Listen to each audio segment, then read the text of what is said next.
жұмыспен қамту орталығы 20-20 бағдарламасы қалай отқан дәрежесін көрсетейін сіздерге.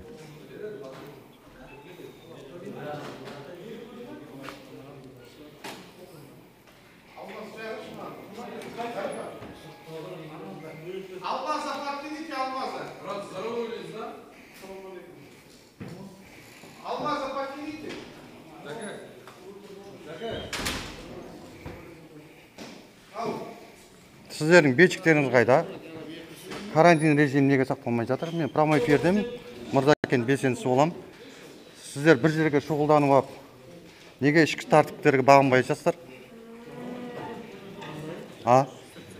Бұл жұмыспен қамту орталығы 20-20 бағдарламасы. Бірнеше заңсыздықтар анықталып жатыр бұл жерде. Аудан әкімшілігі кірген бай, кім көрді мұнайды?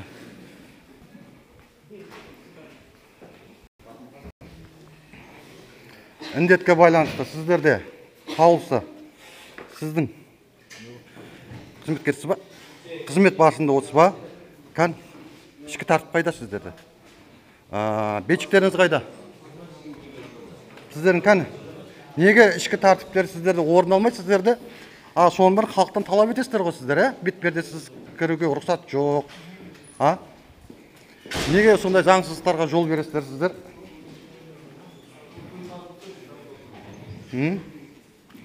Бетчиктеріңіз қайда?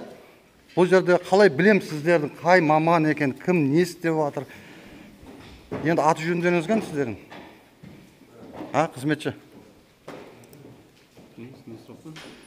Мен сұрақ болғанда сіздердің мына жердегі кішігірім карантин ережесін, індеттің ережелерін бұзып, бас санитардың қаулысын бұзып отқан себепті Конституцияға 24-ші бапқа сүйеніп отыра сіздердің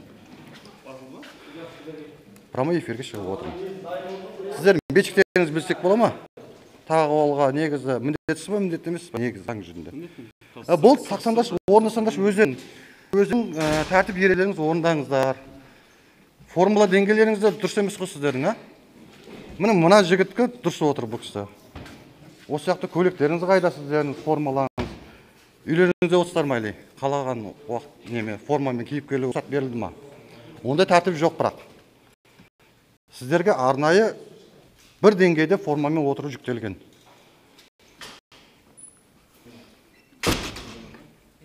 Бетчиктерін тағып отырыңыздар. Бетчигіңіз қан? Или нешташыңызсыз ба? Бетчигі жоқ. Тақсаңыз. Болыңыз. Ол дұрыс емес сіздің отырсыңыздарыңыз. Давай заң талаптан бәрімізге ортақ, ішкі тәртіптер сіздерге ортақ. Заң бәріне ортақ бірақ. Қандас? Бетчигіңіз қайда? Тақсыздар, аудан әкімшілік неге жібереміз бұны? Антиколарға жібереміз, сеске жібереміз сіздер мына нелеріңіз, заңсыздықтарыңыз. Сіз ойнаушы керек па? Ойнаушы, сотқылаушы екенсіз ба? Неге сотқылап, наушникпен бетіп, қызмет барысында отқан жоқсыз ба? Бетчигіңіз қайда? Енді жарайды ғой, бетчигіңіз қайда? Қызметтік неңіз қайда? Қызметтік әдептігіңіз бар ғой сіздің де, дұрыс па? Бетчиг тағып, халықпен дұрыс деңгейде қызмет көрсетуім. Солар не тәртібін сақтаңыз деп жатырмын мен сізге. Тақсаңыз. Саламалейкум. Сізбен рұқсат берген кішігірім.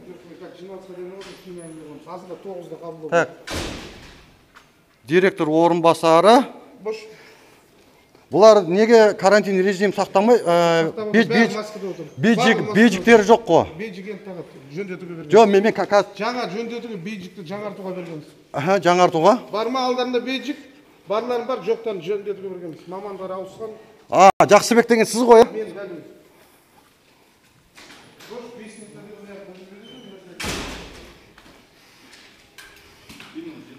Негізі сіздерді қаулы жіберілген ғой, тәртіп ішкі. Міне орынбасары осыны дөреq сөйлейді. Қазір бұны басшысынан сұрап көреміз. Әпше, сіз неңіз тағуыңыз? Так, Әділ да? Жиналыста. Сіз қатысшысы ғой. Сізге қатысшы болсаңыз, осы қоғамның басшысыдан кейінгі сіз енді кішігірім жауапкершілікке де сізде ала аласыз ғой бұл кісілерді. только сіз нені аласыз ғой, өтініш арыз, қызметкерлерге көңіл толмағандарға көрсетесіз, сол қызметке көрсетесіз ғой негізі жалпы, иә. Аты жөніңізді білсек бола ма? Сіздің бет-жеңіңіз қайда? Хатшы болсаңыз. Бопты, аты жөнін атап кетіңізші. Түсінбедім. Жеке мәлімет бере алмаймын. Жеке мәлімет емес, сіз қызметкерсіз, сіз аты жөніңіз сұрағанға жауап беру керексіз, сіз міндетсіз оған. Мен сізден аты жөніңіз, фамилия аты жөніңіз білсем бола ма? Мен Мырзакент белсендісімін. Мырзакент Ситидің YouTube каналының жетекшісі боламын. Мен сіздерді бәрімізге, бәр мекеме, бәр қызметкерлерге қаулы заң ортақ, дұрыс па? Қаулы. Бас санитарының қаулысымен осындай бетпердемен қарым-қатынас сақтау, бейжік тағу, формула деңгей сақтау, әдептік сақтау сіздерге жүктелді ғой, айтылды ғой, негізі осы жиналыс барысында сіздерге ескертілді ме сол бойынша? Жоқ, сізден сұрап тұрмын, сізде хатшысы ғой, сіз қызметкерсіз, сізде сіз өзіңіздің міндеттеме кітапшаңыздың танысқансыз, негізі өзінің тәртіп ережелеріңіз білесіз ба? Әр маман өзінің тәртіп ережесі бар, өзінің міндеттеме кітапшасы болса ба, қалай ұстау керек, не қылу керек, дұрыс па? Солармен жалпы білсеңіз, онда мен сізге тұрғынлық есебінде келіп отырмын, аты жөніңізді білуге де құқылымын. Біздің хатшы, біздің мынау Әділдің, бас директордың секретаршы да бұл айтқан, секретаршының аты жөнін білуге де құқылымын. Пәленшек секретаршы бар екен деуге де, соны сіздің аты жөніңізді білсек. Уалейкум ассалам. Індет барысында. Аты жөніңізді айтсаңыз, сіз жауап бер міндетсіз ғой, сіз өзіңіздің неңіз білмейсіз ба? Бұл жаңадан әлі. Жоқ, жара, енді аты жөнін айтуға болады ғой негізі. Аты жөнін айтсың? Айтамайды ғой, соны айтамайды ғой. Бұл аты жөніңіз. Қол алып жатыр, сен камерамыз жоқ па? Жоқ, мен конституциялық құқық бойынша, жерде не бұзылып жатқан бойынша мен түсірдім. 24-ші бапқа сүйене түсіре аламыз. Оны жақсы білесіз. Мен бұны просто Әділ бас директордың секретаршы, хатшысы, аты жөні кім екенін просто мен білуге құқылымын. Әрбір бейжік болмаса мен просто аты жөнін сұрап отырмын. Басқа ештеңе талап еткен жоқпын бұдан. Просто біліп алайыншы дегенім ғой. Кім секретаршы, бұл кісінің Әділдің. Енді бас директор жарайды, жиналыс барысында кетіпті аудан әкімдікке. Бұл жерде аудан әкімдік бар, басқасы бар, бәрі көріп отыр. 2000 бола ма, 3000 қанша тұрғын болса көріп отыр прямой эфирде да. Кейін сіздің неңіз, жұмыс неңіз қандай, міндеттемеңіз? Мен атаулы әлеумет. Атаулы әлеумет, иә? Сіздерде негізі жалпы қаулы айтылған ғой, иә? Індетке байланысты, маскамен отыру, індетке байланысты қарым-қатынас сақтайық. Бәрі мына Әділ меді? Әділ директор басшы тарапынан сіздерге қағаздың жүзінде көрсетті ғой, иә? Оның бәрімен танысыңыздар. Енді мен жаңамен ана жерден прямой эфир қосып келдім. Бете бір түсірдім. Мына жерде 20 қызметкер болса, соның бір 17-сінде болмады. 17 болмаса да бір 14-інде болмады. Сырттан адам жоқ бұл кезде шешіп отырды. Ол болады ғой. Өйткені бір шоғырланма жер бір жерде отыр, дұрыс па? Жоқ, бір жерде отырған жоқ. Кейін бейжік мәселесі. Бейжік мәселесі неге сіздер толық қамтамасыз етілмеген? Қанша біздің бұл сіздер ауысқанымен алдыңғы осы жерде 20-20 бағдарламасында қызметкерлер ауысты ғой. Мен алдым бір үйетіп салдым ғой, бір-екі басшылықтарын, дұрыс па? Сол бойынша жұмыстан алынды ғой кісілер. Енді сол бойынша мына жерде де қанша содан бері қанша ай өтті сіздердің жұмысқа қамтамасыз 5-6 ай өтіп қалды ғой. 5-6 ай өтіп қалды ғой, дұрыс па? 5-6 айдың ішінде мүмкін емес бейжік. Осы уақытқа шейін берілмеу сіздерге. Жоқ, бейжік бәрі тағып отыр ғой. Енді қараңыз, жарайды, бізге ұқсаған камера алып көтеріп келгендерге бейжік тағыстар да, бұлай ешнәрсе білмейтін, әйтеуір бір қарапайым халық бар, өз құқығын танымайтын кісілер бар, дұрыс па? Сол кісілер келген кезде ондай кісілерге өзіміз жәрдем береміз, кіргеннен кейін. Конституцияда бересіздер ме сол кісілерге? Береміз. Мысалы, егок бар, басқасы бар, сол бойынша көмек бересіздер ме? Зона обслуживаниеміз бар жаңағы, өз-өзін комитет түсінетін. Түсінмейді жаңағы біздің мамандар жәрдем береді ол жағын. Қай мәселеге естен кіргеннен жаңағыдай не қандай бағдарлама бойынша келген бәрін Біріп өзіңіз консультация беріп конституция бересіздер, иә? Олар ризашылығын білдіре ма? Қаншалықты ризашылық деп ойлайсыздар? Маған келу түсу бойынша халық белсенділерге сенеді. Білесіз өзіңізде. Қызметкерге емес, белсендіге и әкімдерге де сенбейді. Ең көп сенетін азамат белсенділерге көп сенеді. Неге? Біз өткен ақиқат үшін күресіп жүрміз.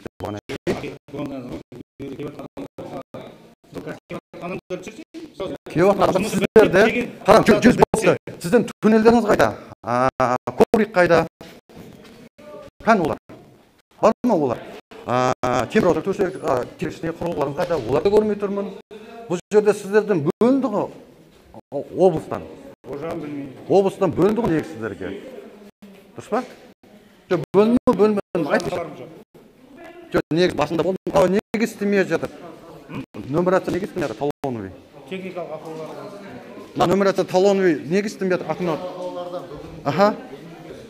Жалпы бүгін ғана болып қалды ғой бұл, бұл жағдай, Бүгін осылай бір жағдай болып қалды десеңізші. Орналатылуына байланысты бүгін таңда істемейді. Ертең облыстан программистер келеді. Программасын енгізіп, қайтадан іске қосуын есіне ақ береді ғой. Форматовый етіп. Жақсы. Онда ертең алда уақытта көрем. Ертең обед кешін дайын бола ма мынау? Ертең обед кешін дайын болады деп мен айтамын. Облыстан келеді де себебі болған программистер. Арнайы өзінің программа диск жүйелерімен бірге. Ол қашан келетінін білмейміз. Қазіргі таңда біз жеке адаммен әрқайсымыз өзіміз тікелей қатынасып болып өзіміз түсіндіріп консультация жүргізіп жатырмыз. Себебі бұл жерде енді қараңыз, сіз сөз барысында сәйкес енді сөзіңіз үстінде да кешіресіз, сөзіңіз бөлген үшін айып етмеңіз. Сізді өзіңіздің таңсап болды, мен Утел Браман Жақсылықұлы Мырзакент Сити каналының жетекшісі боламын. Азаматтық белсенді қазақша тілде айтқанда. Енді әркім әртүрлі, біреу блогер дейді, біреу анау дейді. Енді мына жерде сіздің мына қара азамат отыр мысалы. Неге сіздерге қол перчатка бөлінді ма? Сіздерде өткені антисептик бөлінген. Әрқайсымызда бар.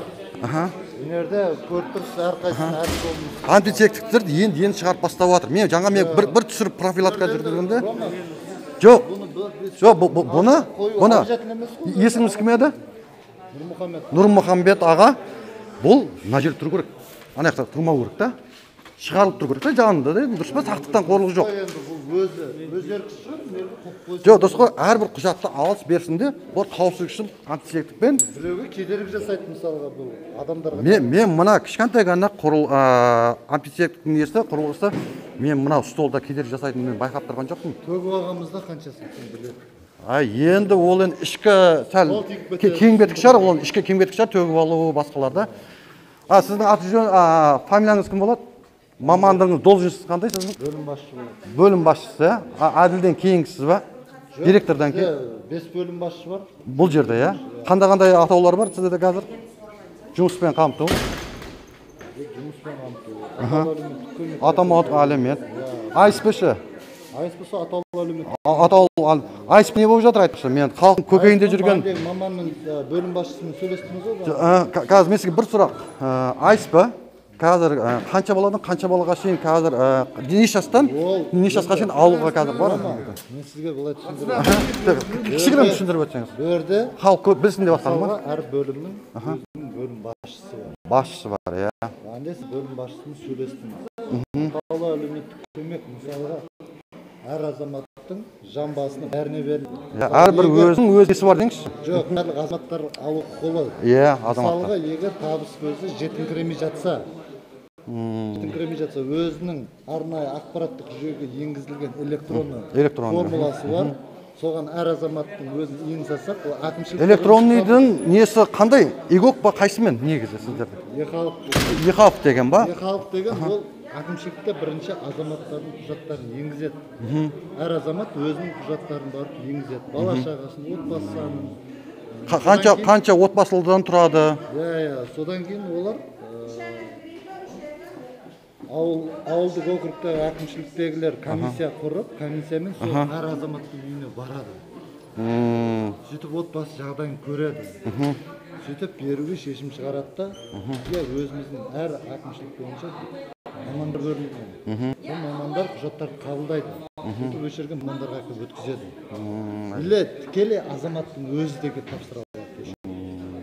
Жоқ, негізі қазір індетке байланысты қазір көп мекемелерде үйде отыруға ыңғайлы жасалды ғой. Сол бойынша сол бойынша қараңыз. Енгізілуіне байланысты қазіргі таңда соны неғылмай тұр ғой. Интернет жүйелесіне байланысты. Жоқ, интернет емес, ақпараттық жүйе барлық электронды нұсқаға алысуына байланысты. Біраз компьютеріміз неғып қалды ғой біздің. Істемей қалды. Түсіндім. Мынада компьютермен істейді, мынада таблода істемей қалды. Мынау талону яқын да? Мерді талон шығады. Жақсы. Келеді, әр азаматқа өзіміз жәрдем береміз, арнайы. Консультация осы жерде беріледі ғой азаматтарға. Азаматтарға консультация жүргізіп өзі беріледі. Жаңа онлайн арқылы тіркелу, жұмыспен қамтамасыз етілу. Өзі электронды ключі арқылы, ЕГО арқылы өзі заявкасы болады. Мерді интернет жүйесі бәрі орнатылған. Сіздерде кейін анау бәндеме мына жерде мүмкіндік шектеулі азаматтар деген ең зайып жандар ғой. Коляскада жүретін. Соларға қоңырау шалып белгіленген ба? Жоқ, енді ол мен сізге былай түсіндірейін. Ол мәселе бойынша біз зданияның егесін айтылғанда, енді ол зданияның егесі бізге қойып берем деп жатыр. Зданияның егесі, біз зданияны арендовать етеміз. Ана қойылған. Жоқ, негізі бұлай істеп жатыр ма деп, жұмыс істеп жатыр ма деген ғой. Жұмыс ол қойыла береді ғой ол. Жоқ, мен сізге түсіндіргенім, просто сіз айып етпеңіз. Мына жерде коляскамен келгенге сіздер іштесіздер. Ешнәрсе хабарың жоқ та сырттан не отқан. Енді документпен әуре болсыздар. Сол кезде бұл коляскамен келген зайып жан қоңырау шаны басу керек. Сіздер шығып күтіп алу керексіздер оны. Арнайы бұл мәселе бойынша бұл мүгедек жандарға неғылатын маман қарастырылған. Бұл жерде кіргізіп, бәрден беріп қалада көргізсіз ғой. Жоқ, дұрыс қой. Мен сізді түсіндім. Сіздің ойыңыз жақсы түсініп отырмын. Менің просто сізге кішігірім бір сұрағым бар.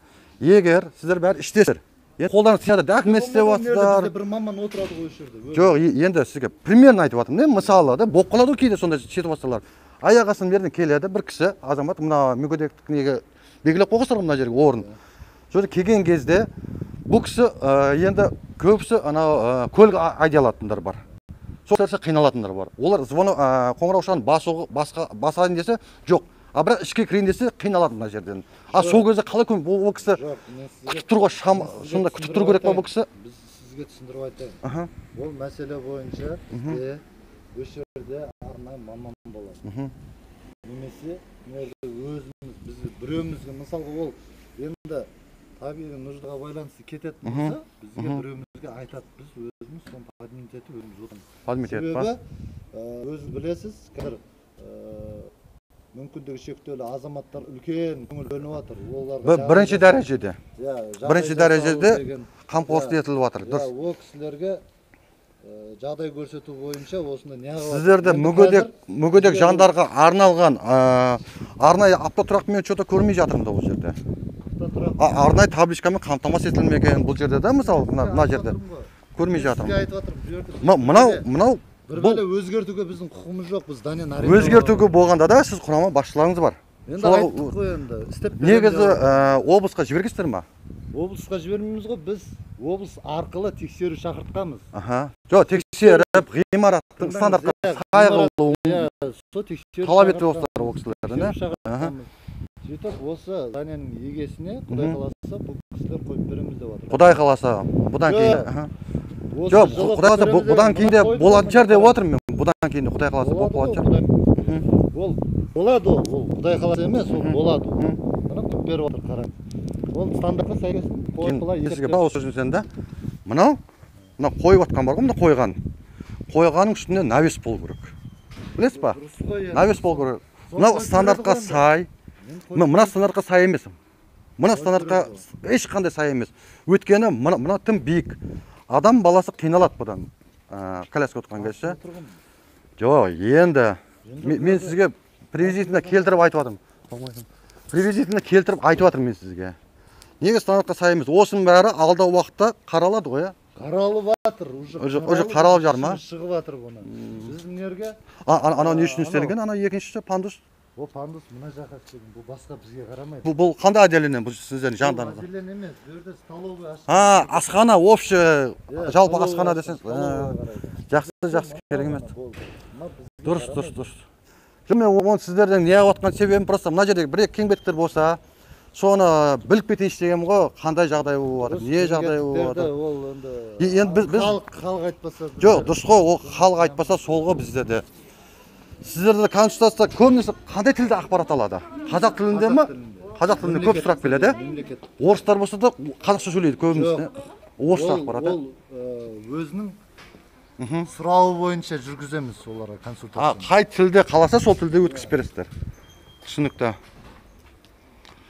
Өзіңізге белгілі, бізде мемлекеттік тіл үстіміз жүру керек. Мемлекеттік тіл қазақ тілі бірінші тілде.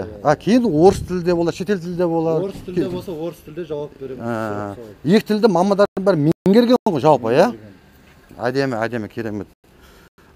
Сіздерде сіздер қара жұмыс кестесі 9-дан кешкі сағат, кешкі уақыт 2-ге шейін десе, түскі үзіліс 1-ден 3-ге шейін. Сол кезде мына 7 уақытысынан асық деңгейде жұмыс істеп жатқандар жоқ қой бұл жерде, деп ойлайсыз ба? Жоқ, онда өз бекітілген нәрсемен істейміз біз. Бекітілген заң аясында өзінің ішкі тәртіп бойынша істейсіздер, Енді айтып отырмын ғой, егер мен мысалы түсіп қалып жатсам үстімнен артық 8-де олар 9-да келіп қалып жатсам, егер ғимараттың ішінде балалар отырып, қызметкерлер отырып, жұмыс жасап, мынау жұмыс ережелі тәртіптеріңіз бұзылып жатса, мен сізге түсіндіріп айтайын. Бізге мысалға аяқ асты тапсырмалар келеді. Тапсырма. Ол үшін сағат қосып береді, сіздерге қолма-қолда қаржы төлену керек. Ол кезде уже арнайы хатпен келеді. Әкімшіліктен келеді. Әкімшіліктен немесе басшыдан келеді сізге. Облыстан келеді, немесе президент аппараты. Президент, Білесіз, соны да су тасқының кезінде ол ешкімге оңай болған жоқ, ол су тасқыны бәріне ауыр тиді ол жағдай. Сондай мәселелер болады. Қазір енді карантин мәселесі бойынша бізде ондай тапсырмалар көбінесе берілмейді. Ондай тапсырмалар ма? Жақсы. Қазіргі жүйенің көбісін электрон. Жоқ, бола ма болмай ма? Мына жерден кірген кезде әбтет болу керек болмайды ба? Или ішке кірген екен ба? Жоқ, неге сіз өтініш сіздің бір ауыз сөзіңіз, мына жерде түнел мәселесі қарастырылды ма сіздерде? Ковер деген сияқты, анау хлорландырып, қауіпсіздік, індетке байланысты. Қарастырылды ма деп жатқаным ғой? Қарастырылып отыр, енді қазіргі таңда. Жоқ, енді қараңыз, індет басталғанына өзі жылдан асып кетті. Дұрыс па? Жылдан асып кетті. Ол жағы сізбен келісемін, дұрыс. Бізде мысалға ол әрбір антисептик өз уақытысымен берілу керек. Қазіргі таңда әр айда жаңартылып тұрады сіздерде. Қазіргі таңда бізде ол антисептикті көріп жатырсыз ана жерде. Адамдарға шақырғанда қазір сәл азайып жатыр. Жоқ, былай да мен сөзін осыны мен бір көкейімде жүрген сұрақ мынау болып тұр. Мына жерге тұрғындар кіреді, азаматшылар кіреді ғой. Сол кезде мына қызметкерлері, мына қызметкерлер кіреді ғой. Азаматтар кірген кезде қызметкерлер ескертемін, жұмыс барысын бастамай тұрып, кішігірім антисептикпен, залалсыздандырып, қолды тазартумен жұмыс алдыма келіп, бірге қызмет алсаңыз деген сондай ұсыныс тастай ма, тастамай ма қызметкерлеріңіз? Ондай нәрсемен тұрғындардан естіп отқан жоқпын бірақ. Қызметкерлерге жоқ, сөйтіп айтылып жатқан жоқ ау деп ойлаймын да. Ол айтылмаса, өткен маған ақпарат келіп түседі көбінесе. Карантин режимі сақталған айтылады. Ол ішкі тәртіп бұзушылық болып есептеледі. Бізде көріп отырсыз, әр азаматтың осы жерден қызметкердің алдында антисептигі бар. Жоқ, ол атырау өтеткен, ол қызметкердің қазіргі таңда мен сізге айтайын, бұл жерде электронды жүйе болған екен, қағазбастылық жоқ берді да. И араның қызметкермен кәдімгі азаматшаны арақашықтығы сақталып отыр. Байқасаңыз, бір азамат қабылдамайды, екінші азамат арасы 2,5 метр. Әрине. Байқасаңыз да өзіңіз. Бұлайнан карантин режимі сақталмай отыр деп мен айтамын, карантин режимі сақталып отыр да. Сізге айтайын, мысалы біреу асығыс үйіне шығады, дәріханаларға, бетпердеге кіруге қол тимей қалады. Енді асығыс бір үйінде баласы болады, кішкентай болады, асығыс деңгейде келеді. Ал сол кезде бетпердесі болмай қалса, сіздер оған қалай көмек бере аласыз ондай кісілерге? Бетперде ұсынамыз. Ұсынасыз да, бірақ ода жоқ болып тұр ғой жанында. Біз береміз бетперде. Бетперде өзіңіз бересіздер, егер жоқ болған әдемі, онда әдемі екен онда. Өзіміз береміз. Ол қарастырған ғой, өкімет. Онда әдемі екен. Енді халыққа болған екен, халыққа жатады. Әрине, ол жағыңызға мен сізге рахмет айтамын. Ол жағыңыз егер дұрыс екен. Мен сондай бір-екі өзім көкейімде жүрген сұрақтар бар, солар қойып атқаным ғой, енді сізге енді артық етпесеңіз. Болды, сізге енді Құдай қаласа бұдан кейінгі неде көре жатармын жақсы жағынан қызметкерлеріңізді, иә? Болды, рахмет. Иә? Сіздің айтқаныңыз ескеріледі. Мен де просто мен осыдан былтырлары білесіз, мына жерде майкамен отыр, басқа қылды, біраз бұлықтар болды. Мен бұл кісіге келгем, жұмыспен келгем, негізі содерживать етіп жатсыз қазір. Жоқ, дұрыс қой, қарасам мен бұл кісіге халықтың сияқты. Жоқ, дұрыс қой, тоқса енді тоқса бауыр, мен мына кісіге бір-екі өзім сұрағым бар, болды, мен артық ұстамаймын ол кісіні. Келгенімізге қанша уақыт болды, күтіп жатырық бағанамен. Енді сәл этиканы сақта, боқтама, я деген сөздің өзі боғау сөзге жатады. Боғау сөзге жатпайды. Жатады. Інім, не алады, мен сенімен қатысым жоқ. Мен мына қызметкерге Алла разы болсын деп, істеріңе сәт деп тілеп енді кетейін деп жатырмын. Мен жұмысыңызбен. Мысалы, дұрыс па? Мен оны артық еш нәрсе деп жатқан жоқпын. Болды, іске сәт. Сол кезде анықтаған кемшіліктер қазіргі таңда. Енді алда уақытта әйтеуір халыққа деген көзқарастарыңыз, мынау жұмыс, нелеріңіз дұрыс болса деймін. Дұрыс. Иә, сізге сендім онда. Алда уақытта жақсы жағынан көре берейік сіздерді. Рахмет. Тәртіп жағынан рахмет сіздерге. Міне Түркістан облысы Мырзакент кенті. Біздегі жұмыспен қамту жүйесінің саласының қызметкерлерімен кішігірім сұхбат жүргіздік. Енді бұл жерде бірнеше кеңбетіктер бар екен. Жоқ емес. Оның бәрін алда уақытта реттейміз деді. Енді оны да уақыт көрсете жатар. Қаншалықты өздерінің ішкі тәртіптерін орнына қояды екен. Эфирде отырып көргендеріңізге рахмет. Каналыма тіркеліп, лайк басыңыздар. Бұдан да алда уақытта жақсы бейне таспалар түсіріп, сіздеріңіз өтініштеріңізді комментария қалдырып, бір жерде бір кеңбетіктер болса, каналдың астына қалдыра беріңіздер өз пікірлеріңізді.